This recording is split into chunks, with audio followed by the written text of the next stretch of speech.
Assalamualaikum warahmatullahi wabarakatuh.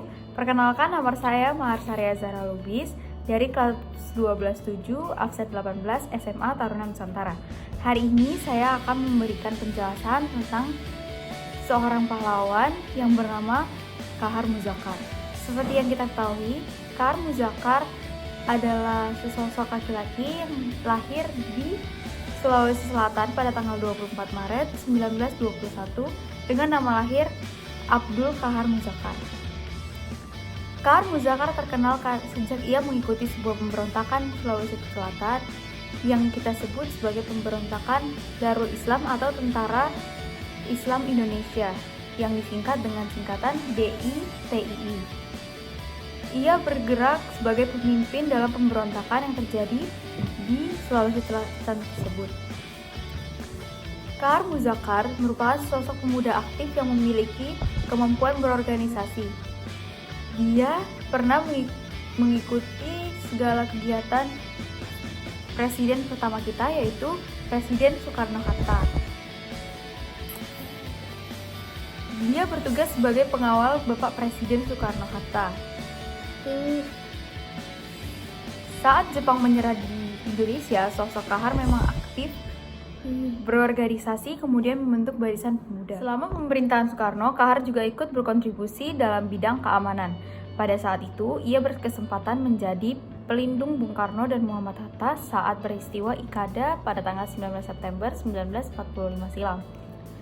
Pada saat mengawal Presiden Soekarno dan juga Wakil Presiden Muhammad Hatta, ia hanya bersenjatakan golok dan tampil sebagai tameng saat kedua pemimpin itu berkeliling di bayonet Jepang. Sejak peristiwa Ikada, Kahar pun ikut andil sebagai pegawai kesayangan Presiden Soekarno dan juga Wakil Presiden Muhammad Hatta. Sikap patriotisme yang sempat Kahar Muzakar tunjukkan saat ia menjadi pengawal kesayangan Soekarno harus tercoreng karena ia membangkang kepada NKRI. Pembangkangan tersebut dilakukan karena ia tidak terima atas permintaannya ingin agar bekas anggota Kesatuan Gerilya Sulawesi Selatan dijadikan sebagai brigade atau resimen dari TNI. Sejak kejadian penolakan tersebut, ia pun bergabung ke dalam kelompok Darul Islam atau Tentara Islam Indonesia atau yang kita sebut juga sebagai DITII yang dipimpin oleh Kartosuwiryo.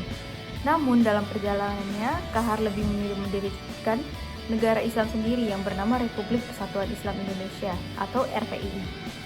Jika Kartosuwiryo dianggap sebagai imam dari NII, maka dirinya diangkat sebagai pejabat khalifah dalam struktur organisasi RPII. Hal tersebut membuatnya dianggap sebagai pemberontak negara karena ia membentuk daerah kekhalifahannya sendiri.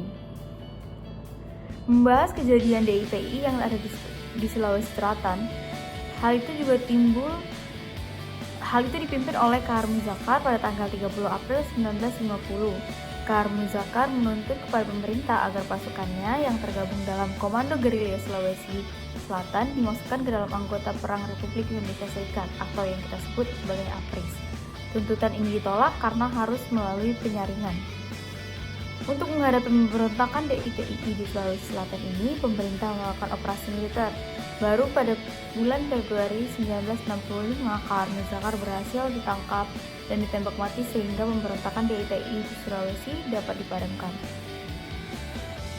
Sebelum berhasil ditangkap, ia sempat melakukan persembunyian besar-besaran sehingga anggota TNI juga susah untuk menemukan tempat persembunyian Kahar. Sampai pada akhirnya dia ditemukan dan ditembak mati di tempat. Sekian info tentang Kahar Muzakar yang dapat saya sampaikan. Semoga bermanfaat. Terima kasih. Assalamualaikum warahmatullahi wabarakatuh.